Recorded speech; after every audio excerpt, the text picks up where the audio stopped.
to, ja, pozabil sem povedati, da je Roki bogoslovec, teolog in da je seveda imel v mislih drugo Siddharto, ne Siddharto iz Gunca pri Šentvidu. Okay, greva naprej, obrt pozitivnega, ne? To ima svoje zakonitosti, ne? Ampak te zakonitosti večkrat temeljijo na takih, bom rekel, New Agersko zdravo prehranskih puhlicah, ne? Sledi svoji osebni legendi, najti svojo srečo.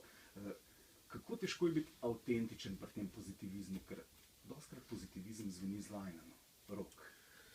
Danes je tako, da je New Age pa New Face in če reče, da je pozitivno, izpade malo banalno, kakor da ni originalno, ampak če pa kritičen pa si, sploh ne znamo več razmišljati v mislih si.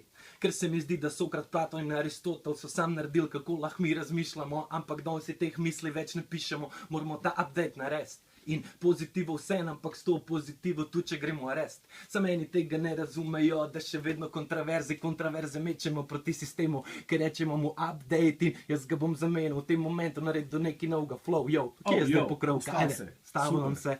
Ne, rekel